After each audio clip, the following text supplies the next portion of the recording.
when people say to me, you're a heretic because of your atonement theology, let's say. If someone says, well, you're a heretic because you don't believe that on the cross Jesus was receiving the wrath of God.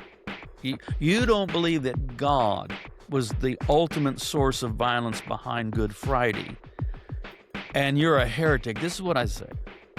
I believe in God, the Father Almighty, creator of heaven and earth.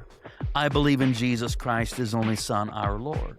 He was conceived by the power of the Holy Spirit and born of the Virgin Mary. He suffered under Pontius Pilate, was crucified, died, and was buried. He descended to the dead. On the third day he rose again. He ascended into heaven and is seated at the right hand of the Father. He will come again to judge the living and the dead. I believe in the Holy Spirit, the Holy Catholic Church, the communion of saints, the forgiveness of sins, the resurrection of the body, and the life everlasting. Amen.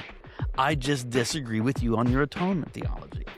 So I think the whole, dropping H-bombs on people, heretic, that word almost exclusively needs to be relegated to the realm of Christology. And I'm just solidly orthodox. And so I don't like that game of, you don't believe in the rapture, you're a heretic. You don't believe in eternal conscious torment, you're a heretic. No, I'm not a heretic. I just have a different approach on some of these topics. Mm-hmm. Yeah, that's interesting. I mean, I appreciate your response there. It's really healthy. That wasn't a response. That was a rant.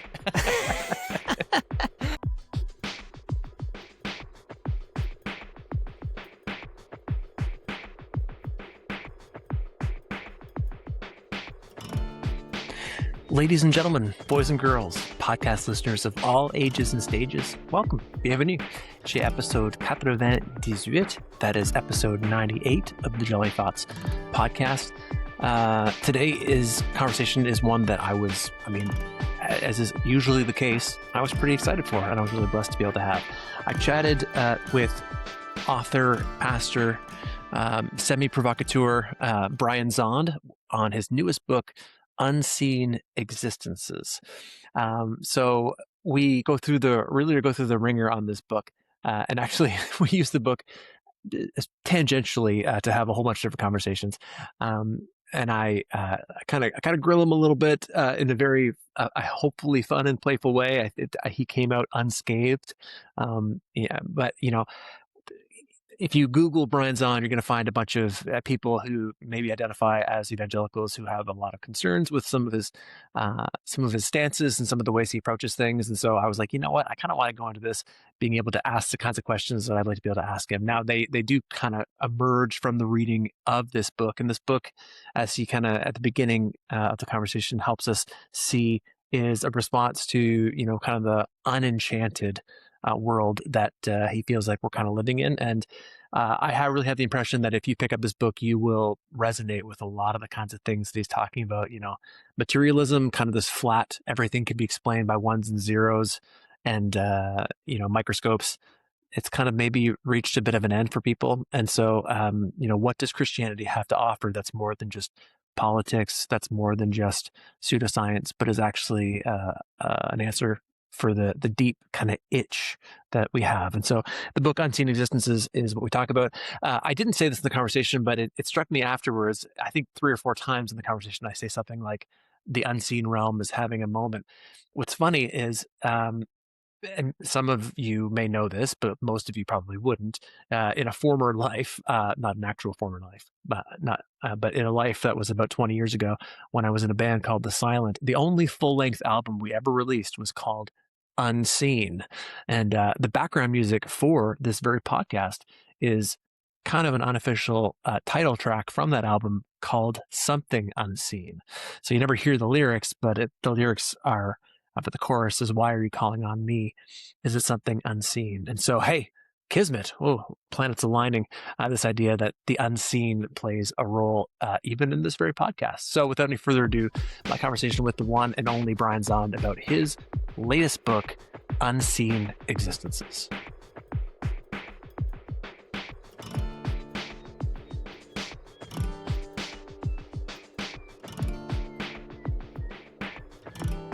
You got a bit of a Southern accent, though.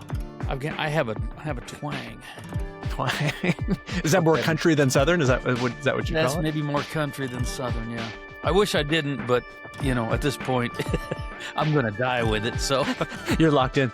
Yeah. I lived in Tennessee for 2 years, and it didn't take me too long before I was kind of like, I was also kind of talking a little bit with, I adopted the y'all, and I've never lost the y'all. I think it's one of the better parts. Well, I mean, it actually serves a purpose, because English is this funny language where we lost the second person plural pronoun. So we can't tell if you is singular or plural. Yeah. And so it actually serves a purpose. Absolutely. Except then they start saying all y'all. So y'all still ends up being... Well, that's just like everybody. the majesty of singular. But yeah, cool. Well, listen, thanks for carving out some time to have this chat today. So I love the background that you're in too. This looks like it's just my basement. I'm at my writing desk. You can't see it, but books. There's like stacks of books. Right. It's where I write my books. But I cozy. need books to write books. You know how that goes. Yes. Well, I can tell that very much from your book. Yeah. So this book here, Unseen Existences, is the first one of your books that I have read. Yeah. But I have heard you speak in podcast form before. Yeah, this is my 12th book. Well, a dozen. Yeah, I've got a dozen now. Yeah.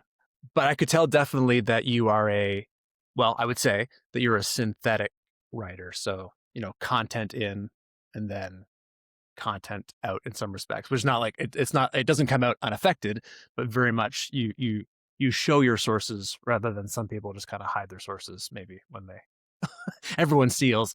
Some people are just they footnote as they go along. But yeah. But I was interested in some of your sources are very very pop cultural when it comes to like music and stuff. And so I don't know, maybe we can start off with a little bit of a little bit of autobiography of Brian Zahnd. So because I actually do come to this somewhat ignorant of.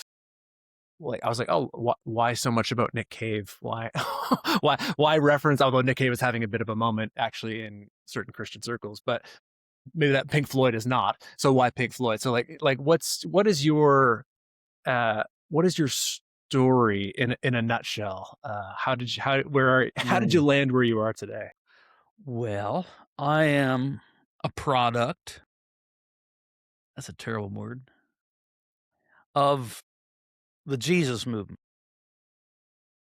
I was, the long-haired Led Zeppelin freak in high school who suddenly became the Jesus freak. So, and I was leading a ministry by the time I was 17 that became Word of Life Church when I was 22. I've led that church now for 44 years. So I have an ability to commit to something and stay with it. Along the way, though, about 17 years ago, I started writing. It seemed to be the right time. And as I mentioned earlier, I've written 12 books now in the past 17 years, and I need to write 2 more in the next 15 months. So a lot of the day-to-day pastoring of the church has been passed on to a younger generation at our congregation. I still preach there 45 or more times a year, but a lot of the day-to-day pastoring is taken over by others. So my life is pretty much an involvement in the form of preaching at Word of Life Church and a few other things, writing and occasionally traveling and speaking. So right there you go. And so well, yeah. Well, I mean, if you want, I would say my books are generally filled with a lot of music references, film references.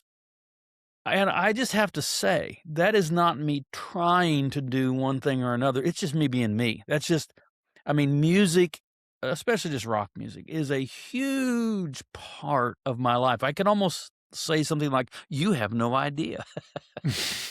I don't. It's a big deal. And it's just part of who I am. And so I don't filter that out of my writing. So I don't like, okay, I need some pop reference for this chapter. No, it just happens. And if it happens, it happens. If it doesn't, it doesn't.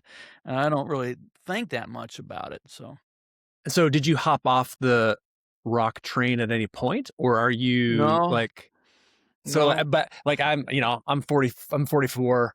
I occasionally will listen to new music, but you're it's the pretty tough. same. You're the same age as my church. There you go. I was born. I'm Been a I'm a, pastor as long as you've been alive. and yet I'm bald as a cue ball. I'm naked. I came into this world. Naked In I the will hair leave. department, I've been somewhat lucky. Yeah, you're doing great. My oldest son has a hair situation exactly like yours. Situation. So yeah, but like, And he's 45, so yeah.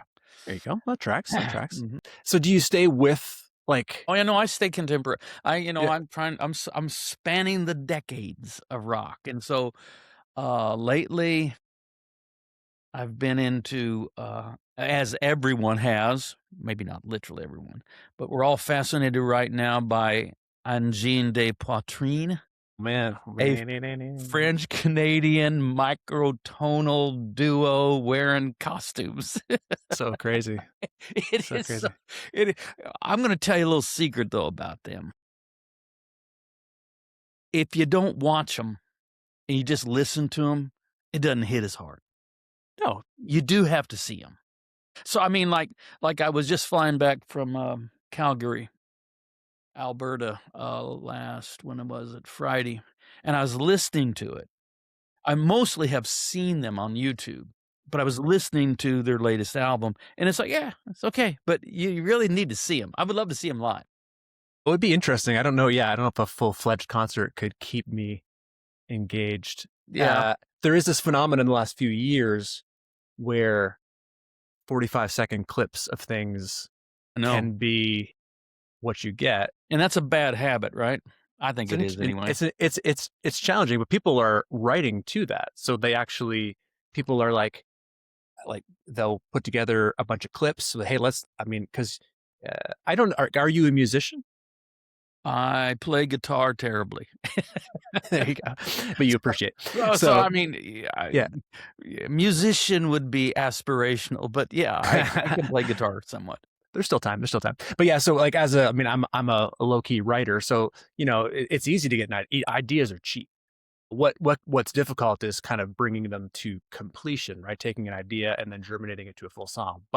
And then you do that sometimes, and then you record it and you do all those things, and then only a certain percentage of those hit. Well, what if what you did was take your ideas and instead of finishing them, put your ideas straight to market and see which one got 100 views versus which one got 100,000 views, and then now you're doing it. I get that, and I resist that. Sure. So I mean, I do write books, which is why I mean, I was writing when you had the blogs that came along. When did blogs begin? 20 years ago, something like that. I'd say late 90s. Yep. And then the podcast killed the blog, but then Substack revived it. And so that's sort of the trajectory there. And I wrote a lot of. I had a blog. I think I still have it. I mean, I don't ever do anything with it, but yeah. But that was a good discipline where I would write about once a week. I would write 1,000-word, generally speaking, post. But then when I started writing books, that sort of fell off. And I do have a Substack. I do contribute to it.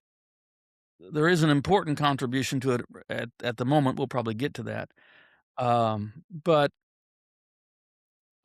I don't want my legacy to be a bunch of tweets or even things that exist almost entirely in the digital format. I have a stack of books there. I mean, I'm talking about myself, but I guess that's part of what we're doing here. I see my 12 books stacked right there, and there they are. I like seeing it that way. So, and I only have so much time. I only have so much I can do.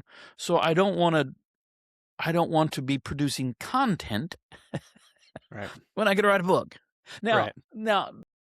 I say that also as one who is somewhat of an established author and already have a readership. If you don't, maybe that's an entry point. But if you can get to the point where you have an established readership, write books. Yeah.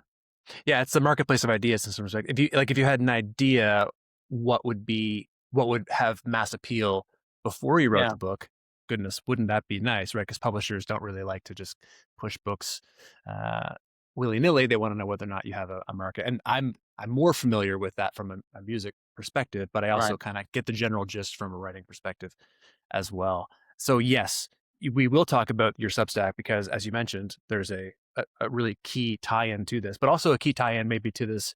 How do you say it again? Angine de Poitrine. I don't know. I mean, Poitrine means like I skin, but know, but yeah. Angine de Poitrine is as C'est close as ça. I'm going to get. Yeah, poitrine is skin in French. I know that. So, Well, no, it's it literally translates to chest pain.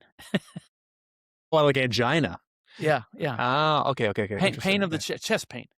Oh, there you go. Interesting. I I mean, speak. it sounds much cooler in French, doesn't it? Yeah, bien sûr, bien sûr, bien sûr. But the tie into that, which is interesting, was you kind of had to both see it and hear it. It's not just what you see; it's kind of, or it's not just what you hear, but it's what you see. But in the unseen existences, which is the name of the book that we're talking about, there is this kind of like things that we experience without necessarily seeing them, right? So you mentioned this is your dozenth book. Mhm. You mentioned you got lots to do. You're not hurting for, you're not just like, I need to kick out a book because that's what's required of me. I try to write only what I cannot not write. In other Right. So, words, it comes from a place of real energy and passion, not duty. right. So what was your compulsion then to release a book like this at this time? Well, a couple of things. One, and I'm not trying to, talk about my backlog or anything like that, but it is sort of. I don't ever say this anywhere, but it's sort of a follow-up to my 10th book, which was a book called When Everything's on Fire. It's in that genre, and I felt like, well, I have more to say. I'm not really quite done with this. And I allude to what is one of the primary motivations very early in the book, I think maybe in the prelude, um, that it seems as though heaven has gone missing in any kind of robust theological conversation. I think there's reasons for that. We have been embarrassed by the way heaven has been talked about in sort of the popular level world, which actually is what I'm writing for. I'll get back to heaven here in a second. I mean, what I do is I graze in the fields of academic theology. I'm very well read in that world, but that isn't what I want. I don't belong to the academy. I don't come from there. That's not who I'm writing for. And so I want to write for, a general audience that is willing to at least think a little bit. So, but primarily, if you think about the last, I don't know, most of my life, books on heaven kind of fall into three categories: the escapist heaven, with bad eschatology and the idea that, we just got to get out of here and it's all going to burn. So what do we care about ecology or justice or any of that sort of thing? Okay, this is not that. There's the sensationalist heaven. My 30 minutes in heaven and I saw the streets of gold, that sort of thing. This is not that. And then there's the, this is more on social media, kind of the sentimental heaven. These are the memes of your departed rock stars sitting on clouds in heaven, jamming together. There's Jimi Hendrix. There's, whoever. Knew you were going to say Jimi Hendrix. I just instantaneously, I was like, it's got to be Hendrix for Yes, sure. of course. So it's not that. All of that produced a kind of reaction that we need an earthy faith, that is a faith that is deeply connected to this present life. And I wholeheartedly agree with that. I agree with every bit of that. And yet it can be overdone if you do it to the exclusion of any kind of serious conversation about the other world, the spiritual world, the world that the Bible most often calls heaven or the heavens. So I wanted to try to recover that. And you do so by kind of picking, just kind of multiple kind of topics as you go through. And like we said earlier, you kind of engage with, my sense is that in some respects, like you said, you definitely engage with the academy and then bring in some scholars from that perspective, but then also kind of like maybe you tap into like what culture seems to be feeling. So the kind of the yawning void in some respects by using certain kind of like pop culture references as you kind of go through that. I would say that um, maybe you wrote I don't think it takes years to write a book. It takes years to get a book published. So this is not like you couldn't have been like, I see that a lot of people are releasing books on disenchantment right now.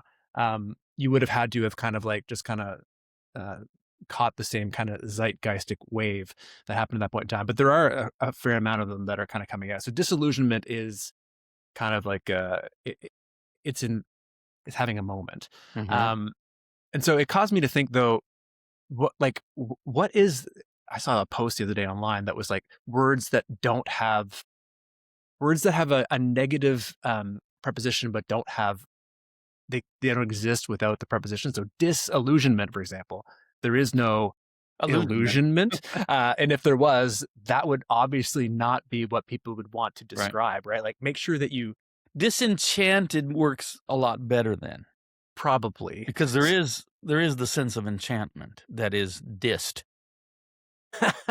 good word. So then is that what you're maybe kind of hoping that your book can help people become, is more Yeah, I mean, enchanted? if we want to take a little foray down some philosophy roads here, what happened was with the Enlightenment, we became so fascinated with our ability to study and understand the material world that I say we, I'm talking about just the zeitgeist, the spirit of the age, began to assume, and it's really nothing more than a superstition, began to assume that the material world constituted the whole of the phenomenon of being.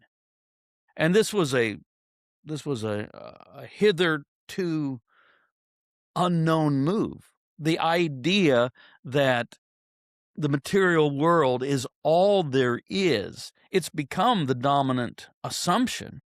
We would call this philosophical materialism, but it's certainly not on the cutting edge of philosophy today. But it's rooted in pop culture. Just the general mindset of modern, verging on postmodern people kind of think, well, the assumption is that there may be something other than the material world, but we certainly couldn't know that. Well, you can't know that you can't know that within the scheme of empiricism. But the problem with it, I have no problem with what we can ascertain and learn and know through empirical investigation. I'm just saying, once the sciences based in empiricism have said all they can say about the phenomenon of being, there is still more to be said. And that's what all of the pre-modern thinkers and philosophers and theologians have believed. And it's more or less what many, at least, if not most, of contemporary philosophers think. We get stuck in this one little period of time that is a little bit passé. It isn't really the way we think, but in pop culture, it's still sort of established that what really matters is matter. But as I say in the book, how do I say it in the book? If all there is matter, not much really matters, because you're not going to derive meaning from it. Right. I actually did make note of a very good way that you said it. And I wonder if I could even draw it up right quickly, which is, oh no, what's the point of figuring out how the universe works if the universe itself is pointless? It's a little bit less about materialism, a little bit more about whether there actually is any kind of telos built into things. But I mean, it's still an excellent turn of phrase that speaks to it, which is, if science exists, as it were, to tease out the, not just the how, but in some respects, well, actually, it does literally just exist to tease out the how. But if there is no why behind the how, then what drives humanity to keep going in that direction? It's essentially a meaningless, nihilistic pursuit. Right. Yeah. Exactly. And so Yeah. it runs its course in some respects. And you're right, like that in the world of philosophy, in the world of academics, especially ones that are interacting, so front facing academics right now are definitely having a moment with saying, and actually there's a lot that we can't just know from a purely kind of Mhm. material perspective, right? And so a lot of people are getting this in books, they're getting this in podcasts, they're getting this on YouTube. It And s- does it does feel like materialism peaked some Mhm, time ago, mhm. and people are increasingly beginning to be aware that it is not really, cutting edge thinking anymore. Yeah. But it by no means necessitates then on the swing back, it by no means assures that people are going to find Christian faith. Right. It widens. There's a very wide open door that is spiritualism, and so it's interesting to see the different kind of competing voices that are kind of going into that space and trying to draw people. And I now perceive you then as one of the Christian voices that are trying to uh, put some flags down. Hopefully that's some pointers down, maybe some Yeah, trail I markers write down as to a say, Christian from a mhm, Christian perspective, so yeah. yeah, to say, hey, like actually, as society and as people kind of move back towards this idea that materialism is not enough, also not just anything will do. There actually are better answers to these questions, and then we think Jesus might be the better one. Uh, I had a question for you that I wrote down here, and we didn't get a chance to kind of go through any of these. And so, just so you know, the way that I tend to roll is if I ask a question and you're like, I don't really want to answer that, that's fine. We could totally chop that out. I always try, so. I'm sure you do. Uh, would you consider yourself to be a Christian Platonist? Um, Let me think how to respond to that, because I want to say yes, but I don't like the term. First of all, I don't like labels at all, really. I consider Sure. myself a Christian for sure, There you go. and I think that many of the church fathers who described Plato as a kind of proto-Christian were right. Christian Platonist, well, now Christian has become an adjective, and A Platonic Christian, maybe? so I am a Christian who recognizes in the tradition of the church fathers, in the tradition of C.S. Lewis, in the tradition of somebody contemporary would be Hans Boersma. People may not know of him, who recognize that Platonic thought has always been very influential on Christianity, and for someone operating outside of what we would call maybe Hebrew revelation, no one probably did it better than Plato. I do know it's been popular for the last, I don't know, 40 years to be reflexively against Platonism. And they say, oh, well, we just need to keep this pure Jewish thought running all the way. People that say that, I wonder, have you actually read the New Testament? I mean, it is filled with Platonic thought. I would even go so far as to say you take Hebrew scripture, blend it with some of the best aspects or at least tools of Greek philosophy, and what we call that is Christian theology. I think Christian theology is impossible without resorting to some aspects of Greek philosophy, and Plato being the best. I mean, we oscillate between Plato and Aristotle, and you need both. Um, when Plato, and we haven't been in the ascendancy of Plato for a long time, it's been Aristotle. With Aristotle, we do better with politics, we do better in the sciences. With Plato, we do better in the arts, we do better in, I think, just pure philosophy and religion. Mhm. Even though So that Plato was I famously in other words, I am anti-artist. not ashamed of Plato. I am not ashamed to say, and you can always just club people to death with C.S. Lewis Yes, yes, and say, just like old Jack, I want yeah. to be Saint Jack influenced said, by yeah, Plato. that's Right. right. Yeah, yeah, that's right. He's having a bit of a pushback moment, actually, in some respects, in some circles. But Yes, yeah. Yeah, let me say a little bit more about that. Right here, my next book to read. I've never read this book. I'm gonna read C.S. Lewis, The Discarded Image. This was the last book that he wrote. He took a series of lectures that he gave more than once at I can't remember if it was at Oxford or at Cambridge. Let's just see, Oxford, and then he turned it into a book. And it's the last thing he wrote. So I read I wasn't reading things like that, but I read most of his popular canon as a teenager and in my early 20s. And I thought, okay, I've kind of done C.S. Lewis. And then decades go by, and in my 60s, I returned to Lewis and thought, my goodness, how did I even imagine I understood that Mm. when I was 19 or when I was 22? So I have returned, and I understand there has been a kind of pushback on Lewis for various reasons, but I don't think that's going to be sustainable. I think he's going to be one of those enduring voices that we turn to again and again because he was just such a colossal intellect and such a good writer.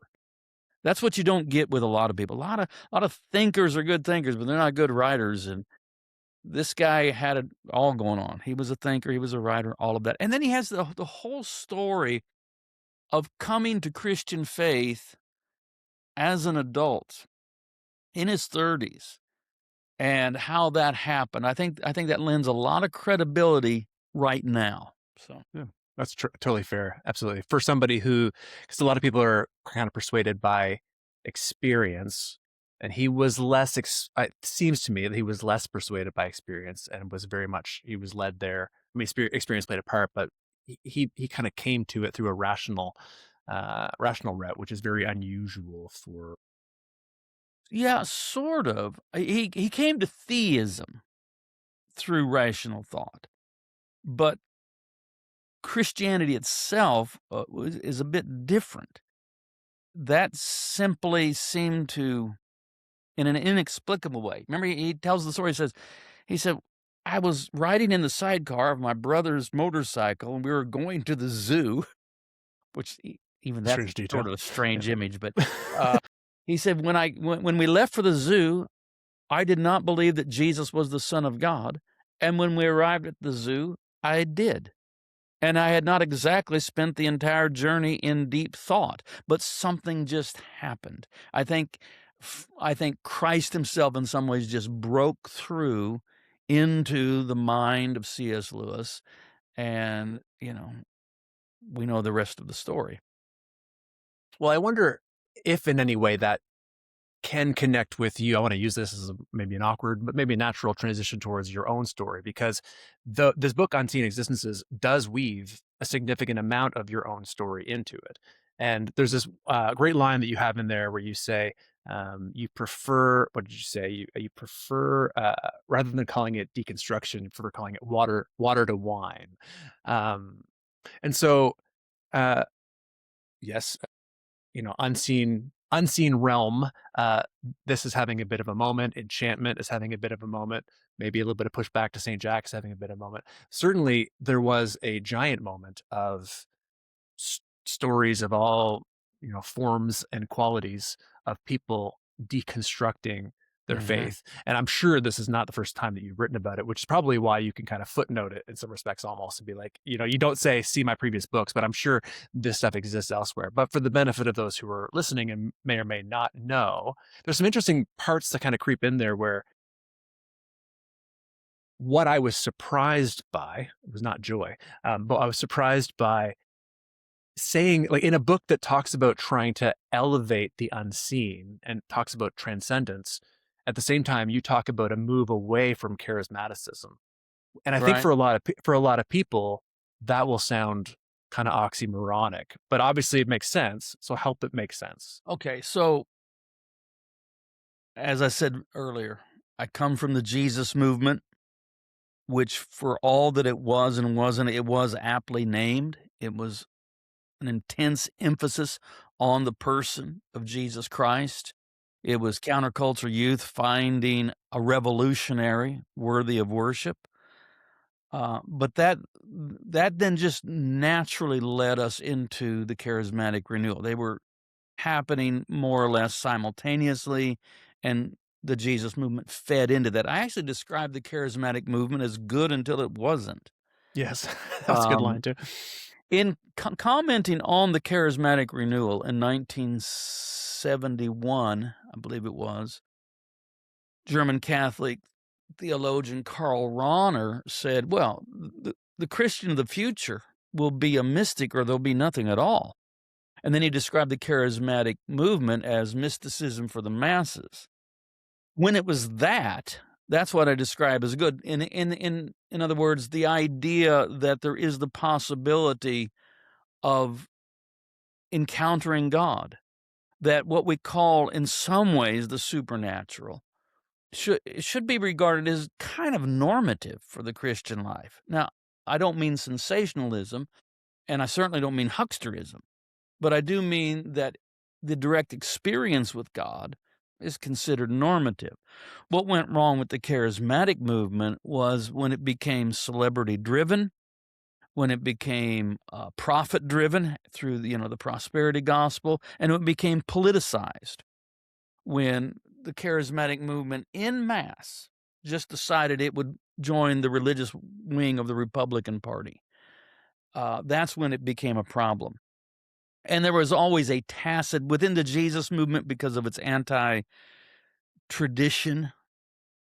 proclivity, and the charismatic movement, for whatever reason, maybe because of its connection. I don't know. I don't want to try to say why, but there was certainly an anti-intellectual strain of thought there. And as I entered my 40s, I just thought, you know what? I can't continue with that. So what happened for me, I didn't, first of all, I don't like the term deconstruction. I'll use it. It's become the term, so I can't avoid it.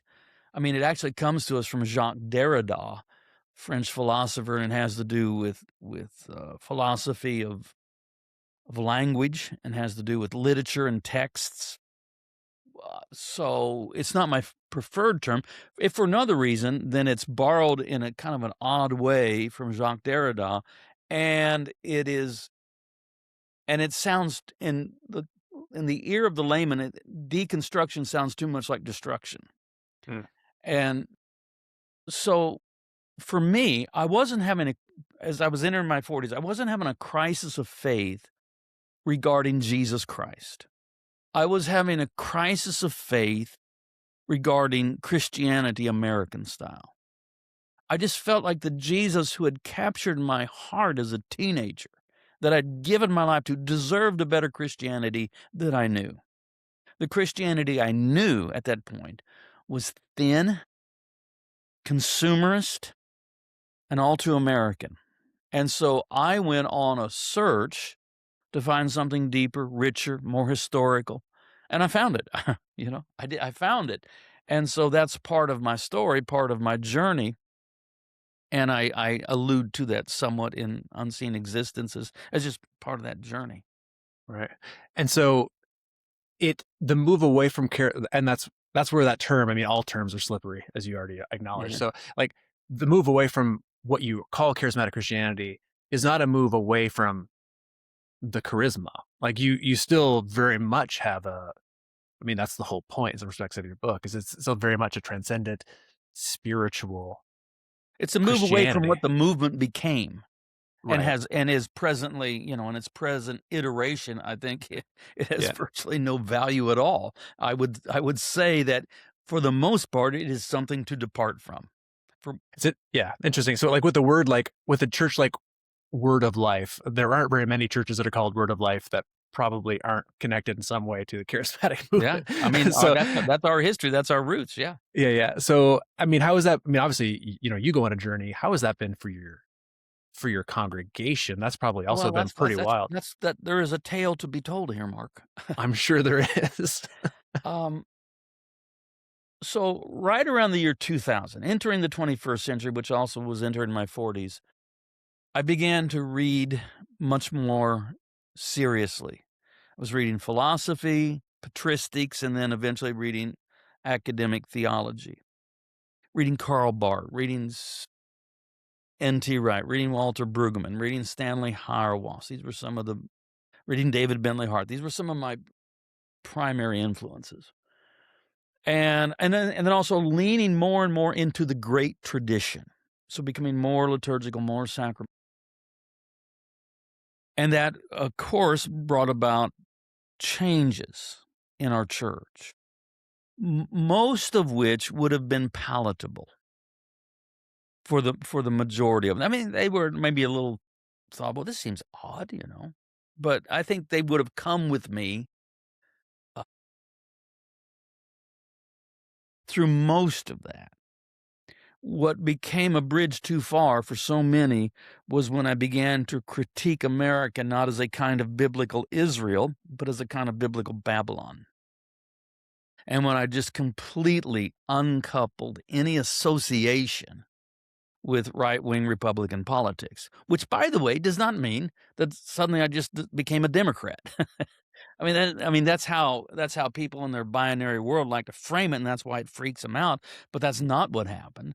I began to actually see another kingdom, the kingdom of Christ, and that's what I was pursuing and leaning into and wanting to embody. But so many could not process that other than, oh, BZ's gone liberal. By which they actually probably meant not theologically liberal, but politically liberal. And so we lost over 1,000 people, over a several year period as a result of that. And so it was a very difficult time. Now this is something 20 years ago, but it was very painful, very difficult. I'm sure glad I did it then, or we did it then. Not today. It would be 10 times harder today. So that's a little bit of the story there. Yeah, you're right. I mean, the climate 20 years ago versus the climate today would have just been... 20 years ago, I thought it couldn't be any worse. Right. Turns out it can be. You didn't have social media 20 years ago, hardly, so maybe MySpace. Yeah, it wasn't as prominent. That's Ooh, yeah, it would have been wild. Well, that's interesting. So when I kind of did a little bit of pre-Googling in this, so like I had heard from some people like, and this won't surprise you, but I heard from some. So I mean, I serve in an evangelical church, but as I mentioned to you kind of in advance, I serve in an evangelical church in Atlantic Canada. And so that just doesn't like... Canada's a whole different thing, man. Yeah. We can't vote Republican. I just back from 10 days in Canada. Yeah, you're up in Banff. I saw some photos. I was in Lake Louise. I did a prayer school and some other stuff in Edmonton, and then did a retreat. Led a retreat. I didn't organize it, but I was speaker. In Canmore, actually. Canmore. Ooh, that's nice. It is beautiful. It is actually beautiful. Now, it rained nonstop, but it was beautiful. Yeah, that's too bad. Sorry about that. Yeah, so despite the fact that we are a different culture, absolutely, there are, there are people in churches that I'm associated with who are pretty convinced that they'll be able to vote in the next presidential election. They, not just because of the 51st state rhetoric, but like they do feel so deeply entrenched in the kind of political fervor and how that connects to kind of religious rights and things like that. So we're different. We're not like categorically different, but we're different. So a few people were like, hey, I still think of Canada as my safe house, though. Yeah, so you pull the hatch and kind of head north. But they're like, hey, careful talking to Brian. He's not really like he's not exactly you got to watch him. And I was like, okay, I wonder why. And so you Google Brian Zahnd, which of course you should never do, but you will hear people say, this guy is way too liberal. And then I also found some people saying he's not liberal enough, which of course that's exciting. It is so true. Isn't that fun? That is so true. Yeah, it's difficult to kind of have things that. So I'm curious, like in this, this connects with your book, but hopefully you don't mind. We're just kind of riffing here a little bit, but if you had to project why you think people who are in tribes that you were formerly connected with, or whatever, like what do you I know you already mentioned the political component of it, and I think that obviously there, undoubtedly, that might be one of the primary under the hood reasons. But what are the projected reasons that you hear or might feel? People say like that guy's kind of gone off the reservation in some respects. The evangelical world that now the charismatic world has kind of been swallowed up within is so generally unaware of classic orthodoxy. That is the patristic view, how the church has typically thought about things, or maybe some of the Eastern components, the Greek-speaking East, the Orthodox world, big old Orthodox, that sort of stuff will sound to them as if it's, quote, progressive. when in fact what it is very conservative. It's actually going back to the very beginning. So, for example, if I take a position that the waging of war is incompatible with following Jesus Christ, oh, he's a pacifist. That's progressive. He's a liberal. No, I'm not. First of all, I'm not a pacifist. What I am is a Christian. Pacifism is a position regarding violence that someone can adopt apart from Jesus Christ. That does not describe me. What I am, the label I will accept is a Christian, and I want to live up to that. I want to try to live into that. I want to be that. And so I'm not a pacifist, because then people just dismiss that as some exotic option that, hippies would choose. That's not who I am. Rather, I am one committed to following Jesus Christ. Let's have the discussion about how Christ informs us on the topic of violence. And just know the first 300 years of the church are on my side, or I'm on their side. So I see that that's a conservative move.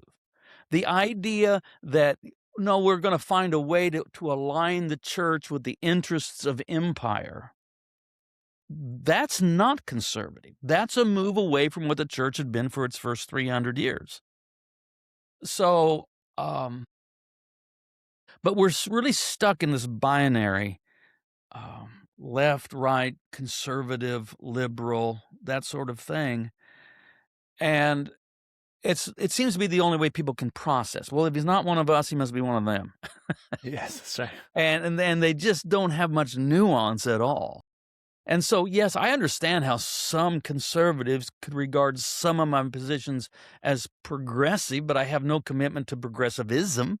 I understand how some progressives could regard some of my positions as conservative, but I have no commitment to conservatism. I have no commitment to any isms. That's just not appealing to me.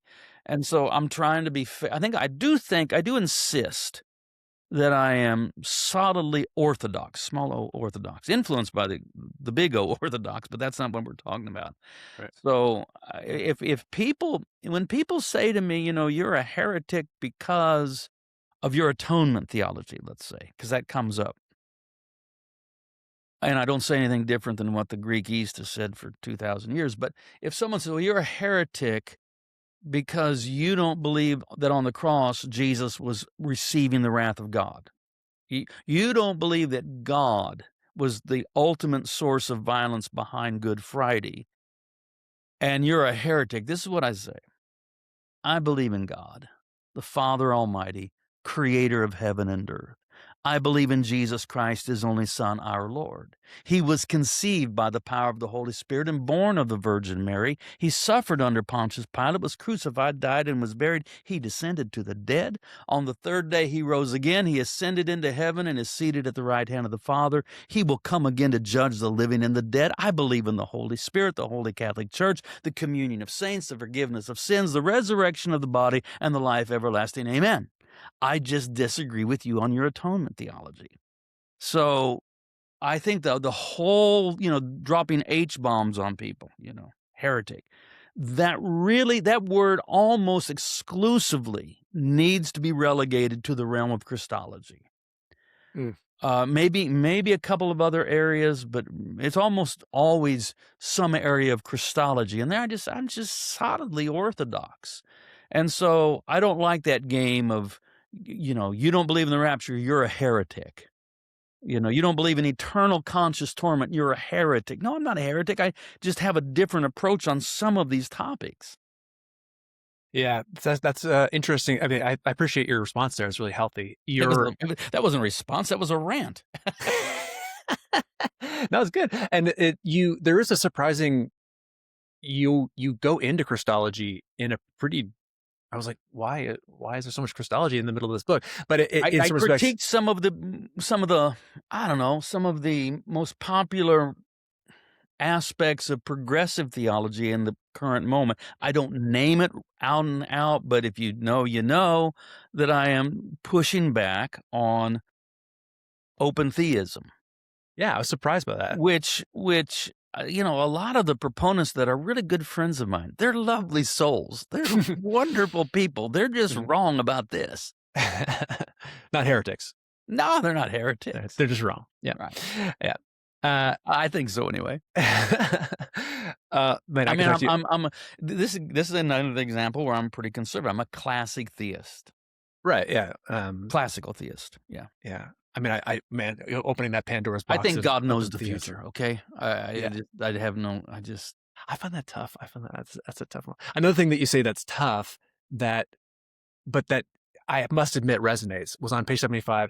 My lived experience with endless revivalism it's is that exhausting. it's exhausting. It's Well, not a life that can be lived that's by the truth. ordinary people living ordinary lives. I'd love to hear you say a little bit more about Well, I mean, that. that's the voice of experience talking there. I Mhm. lived that. And I mean, I came to faith through the Jesus movement, saying that now for the third time. And so I don't know, I was around, people know Keith Green. So I was around Keith. I was around, and that meant I was also around Leonard Ravenhill and David Wilkerson and people like that. And we became real fascinated with the revivalists, John Wesley, George Whitefield, Jonathan Edwards, Charles Finney, Charles Grandison Finney. Thank you very much. And we liked we this intensity, this revivalism. It produces a kind of, you know, special forces, SEAL Team 6 version of Christianity that is mostly unacceptable to the vast majority of people, and as I say, makes Christianity almost unlivable, which is a terrible thing to do. So, uh, I mean, I had a shift at a particular moment in my life. I remember a lot of my preaching early on, very zealous, but I was preaching like this, not all the time, but let's say, you know, just hear me out. We need to preach the gospel. We need to preach the gospel. We need to go tell the good. We need to go tell people about Jesus. And then at some point I thought, oh, wait a minute. Why don't I just tell these people about Jesus? They're sitting right here. And instead of putting that yoke on them, that burden on them, why don't I just tell them about Jesus? That was a huge moment pastorally for me to make that shift. So what is it about revivalism that's unlivable for people? Like, so it's interesting you say, like, I Well, think many of us are used to it's dismissive of real life, of ordinary life, of making breakfast ordinary. and raising kids and planting a garden and having to get insurance. You know, it has no room for that. And it is related to fanaticism, which I need to come up with a good definition between what I would think of as a good passion and fanaticism, which is a real thing, and it's destructive. It's where the religious category eclipses everything else, and everything that cannot be neatly, clearly fit within the religious category is pushed so far to the margins that they're given no meaning whatsoever. And so we're not going to have any time for film or art or music that's, quote, secular. No, Pink Floyd. Pink Floyd, yeah. Yeah, and so, yeah.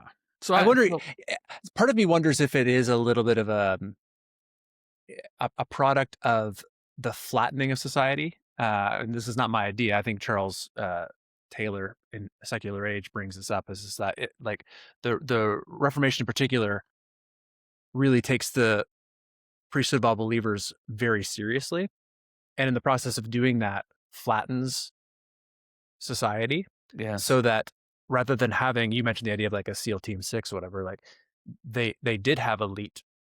They viewed that they had elite Christians, and those were clergy and Yeah. monastics. Yeah, that's so tricky, isn't it? Yeah. Because on the one hand, I'm enough of a Protestant that my instinct is towards some sort of radical egalitarianism But then what that leads to is probably placing an inappropriate burden on most people. Yeah, because either it means that nobody can attain this kind of like a real for lack of a word, for sanctified example, life. But there's that famous scripture in John where Jesus says to his disciples, "Greater works than these shall you do." huge, yeah. And we always think he's talking to me. And I got to do greater works than Jesus. That seems hard. It's a big ask. Maybe he's not. Maybe we are hearing him speak to apostles. And not everybody's an apostle. That's it. So yeah. And then I'm probably Paul with Charles says, Taylor on that a little bit. I see Yeah. what's happened there. Yeah. And we need plenty of room for people simply to be. I know what I'm about to say, and I'm already nervous about saying it because I think it sounds maybe either elitist or dismissive. I'll finish my sentence though, but we need we need plenty of room for people to be sheep, which sounds terrible. It sounds dismissive, but I'm using gospel language, and just not force everybody to be a shepherd. Yeah, I mean, we don't all have to be the apostle. We're not going to be the Apostle Paul. My thought experiment is, could you survive 2 weeks with the Apostle Paul? I mean, you're going to travel with him. You're going to be with him. He's like, we would all turn into John Mark and say, I'm going home now. Yeah, for real. Yeah. Expedia out of the strip. Yeah, I mean, it's Apostle Paul himself. It's that Thessalonians verse that says, "Lead quiet lives," and it's like, well, how can leading a quiet life be leading a holy life? And well, apparently it's possible. Paul clearly had he understood he was an apostle, and of course he's this. I'll critique some other aspects of theology. So. Apostolic succession really falls apart almost immediately with Paul because he's not in the line. Yeah, that's right. And so he's always having to defend his apostleship. But his strongest argument, I mean, he can talk about visions, he can talk about all of these other things, but his strongest argument for a claim to being an apostle is, I suffer like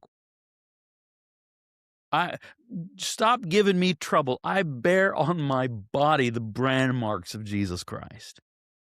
And so Paul understood, this is not very much in Unseen Existences, except that one little part there, but it's good. Paul did not think that everyone in Corinth and Thessalonica and Ephesus were going to be apostles.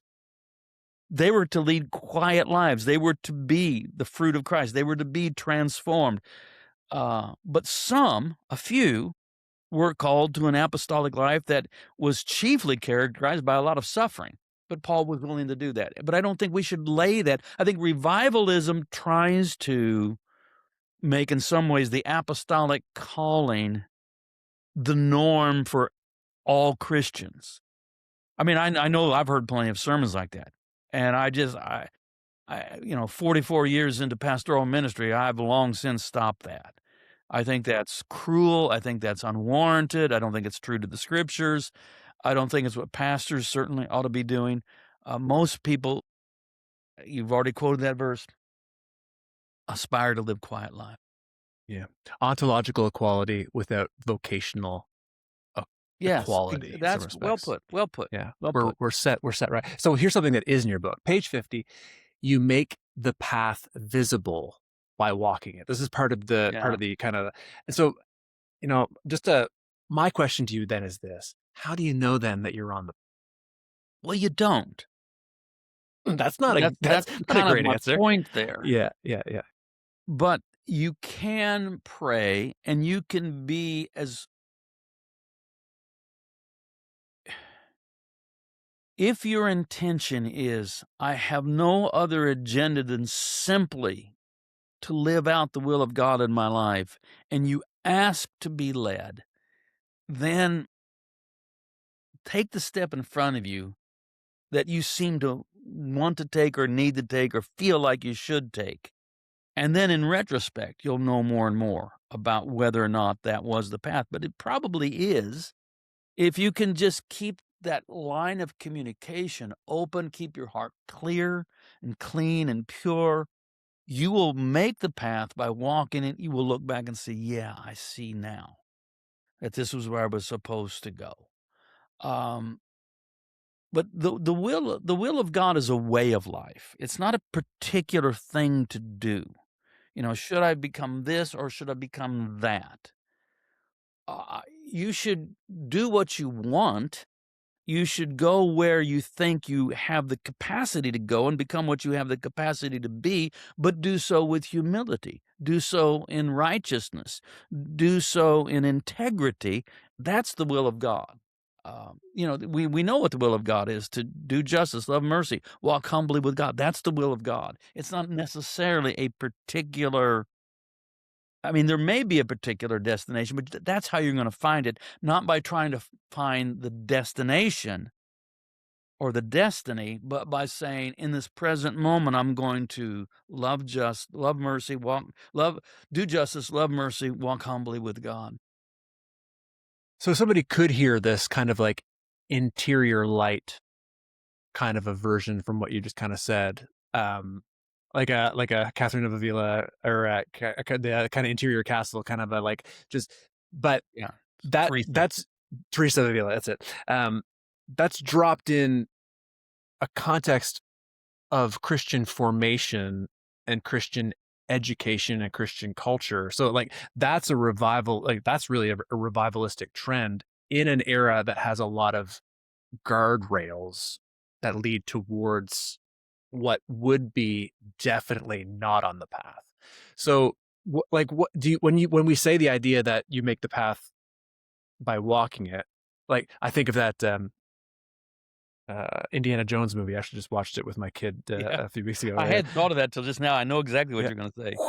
But yeah, he has to put his foot down and then he finally kind of sees it, whatever. This kind of blind faith. But I mean, he knows exactly, like he's not, it would be stupid to walk to the left or the right because he literally sees where he's going, right? Like there is the field is not wide, nor is it a forest that is impenetrable, whatever. Like there are things that indicate where people should go. So I know that you wouldn't be advocating for just like, well, how do you know what God's will is? Just sit in your room and be quiet for a while. We have to get to know God's voice, right, in certain ways before, and that's not just a me and Jesus thing, right? That's I'm gonna assume that you would say that that's actually even like it's you've alluded highly to the voice of tradition in that process. I do believe in being led by the Spirit. This is a nice biblical phrase. I believe in that, but it's all in the context of a community, of a tradition, of a text, which, as you alluded to, provides all kinds of guardrails.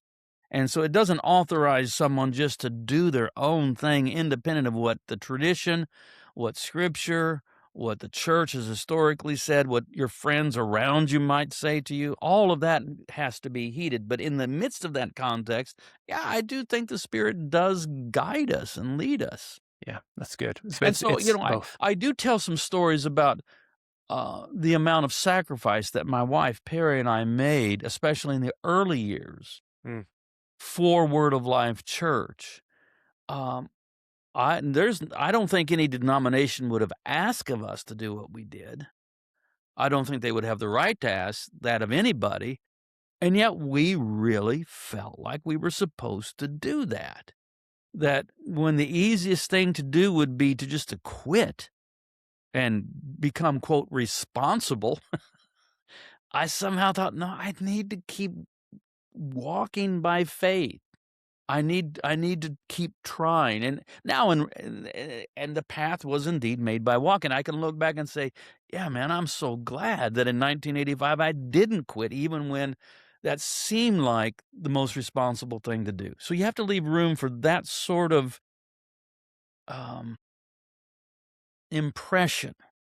But it wasn't. I don't think in my own life. I don't think it was coming from ego. I don't think it was coming from anywhere other than I was genuinely trying to discern the will of God and follow Jesus Christ. And sometimes the path leads through difficult places. And you can't just say, okay, I don't think I'm supposed to go here because it's hard. Sometimes that is where it goes. Totally fair. Some holy irresponsibility on the trail. Okay, man, you've answered a lot of hard questions. I'm going to give you one last Yeah, hard give me an easy one. Your The best Led Zeppelin album or something like that. in closing pages of the book, your true home is a place you have not yet been, but have sensed all along. So as I'm reading your book, I'm getting this sense. Like you talk about guardian angels, and you talk about like, and there's all these things where I'm just like, you talk about Lewis as well, and it's this idea of transcendence and it's beauty. And I was stirred several times by reading the book. So it's not just the content that's in it that's good, but really the way that you frame it. You're a good writer. It's beautiful.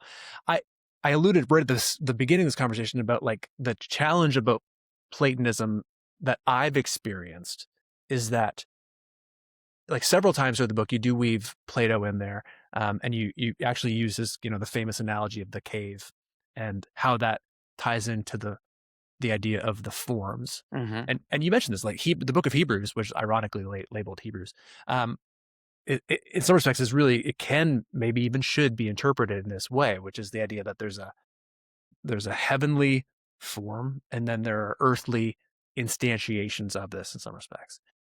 My difficult question to you is this: is if humans are not built for Earth, like, is this really just do you think this is just like a holding pattern? Is this a training ground? Is this a test?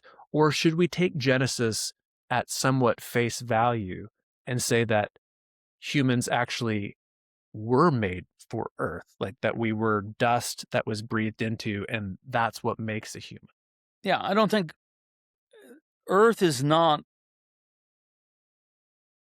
final home, but it's where we begin, and it all matters. So the way the story is told is that God forms Adam from the Adama, the human from the humus, breathes into it the breath of life, and we become a living nephesh. We become soil with a soul. And then the first vocation is that we are to tend the garden, or the language is, and can be problematic if we misunderstand it, we're to have dominion over the earth. But this is not dominion for the sake of rapacious greed or exploitation. We have dominion over the earth like park rangers have dominion in the national parks. They're there to tend it. They're there to care for it. They're to, if need be, to heal it, to help it. And so we are still in the process of development. We're still and this is good patristic thought, that the church fathers would say that we were created as children and we're having to grow up. And so this world matters. It's just not final. I mean, there is a new heavens and a new earth that we're moving towards, but there's continuity between the two. And what we do here is not what we do here that is destructive and harmful will eventually have to be addressed. We must all appear before the judgment seat of Christ to give an account for the deeds done in the body. So we have this idea that we're not quite home yet. We're on our way there, but you can't ever think that none of this matters. We must all appear before the judgment seat of Christ to give an account for the deeds done in this body. There is a heavenly body. There is, flesh and blood does not inherit the kingdom of God, Paul says. So there is something yet to come, but all of this matters. Okay. That's helpful to hear in terms of your articulation of it. I mean, like, the boogeyman word of the day is definitely Gnostic. And so this idea that, if I don't know, it sounds like flesh is bad sometimes is what it can sound like, as if, this ain't my home, I'm just a passing through. That's, a lot of that theology comes from people who, frankly, their conditions were horrendous, and therefore the hope of heaven was beautiful. I don't know how difficult your life has been, but for me, um, this is why something like Gnostic theology sounds like, oh man, like we got to be careful. Like you got to say, like, we don't want to think that what we do with these 40, 50, 80 years or whatever we happen to be granted, that it doesn't but actually matter. Gnosticism really has more to do with an elite secret knowledge rather than the idea that there is a kind of you can't avoid the fact that there is a kind of dualism that is pronounced in the New Testament. Absolutely. That for sure. that we are regularly seeing the contrast of spirit and flesh. Yes. Between the heavenly and the earthly. We're eventually going to put aside the earthly. Jesus is the man from heaven. Mm-hmm. So yeah. to dismiss that mm-hmm. as Gnosticism, I think, is not fair. But there was a Gnosticism, and of course their extreme was the early heretics would deny that Christ actually even was a human being, or because flesh is so bad and meaningless, right, that how could heaven ever unite with earth in some respects? And this is where the creation accounts of Genesis 1 and 2 differ from the creation myths of the pagan world. That virtually all, if not literally all, of the pagan myths have matter coming about as some sort of clash between good and evil. And then out of that, matter comes in it, and matter is at least tainted, if not actually evil itself. Genesis, we have the creation of matter, and it's good. It's nothing but good. It's all good. So, Tov. Yeah. So, and that's perfect. So that's, thank you for, again, just, dealing with all the easy questions. So that's the point. That was your easy one? That was easy questions here, Mark. That was a softball. So that was, I mean, that's why a book like this is helpful. So yes, we're in an era of materialism, flat. There is only earth. There is no heaven. But the alternative isn't there is only heaven. There is no earth, right? But there's actually, because that's disillusionment, but this would be illusionment, right? We're not going for that. We're going from disenchantment towards enchantment, a realization that earth, that what we do in our, you mentioned that, making lunches and taking the dog for a walk, and just like life here and now actually matters, even though it's not the end of the story, but that a new heavens and a new earth are being born. So that was why your book is helpful. And you also mentioned the idea that what we do in the body will be judged. And so I'll give you a second to talk about when does the fourth iteration, there is a fourth part of the Reverend, right? So on your Substack, which people, I'll make sure Wednesday. Okay, I'll make sure it's linked in the show notes for this. So by the time the Reverend was the out, concluding fantasy that I wanted in the book. It made the publisher nervous. God bless them; they'd been really good to work with up until that little point there. And my pushback to them was, I'm not suggesting anything more radical than C.S. Lewis did with The Great Divorce, and to say you wouldn't publish The Great Divorce is a bad look. So I began with C.S. Lewis, and now I've returned to C.S. Lewis. I'm appealing to C.S. Lewis. Yeah, so if you want to find out what we're talking about, you can go check out for free on, or as a paid subscriber, on Brian Zahn's it's free. I mean, if people are just bound and determined to throw money at me, I'm not going to stop them, but I'm certainly not asking for it. So, and then, but you can help by, and maybe shaking the publisher's tree at IPP, who are also excellent. We love you, IPP. I do. I do.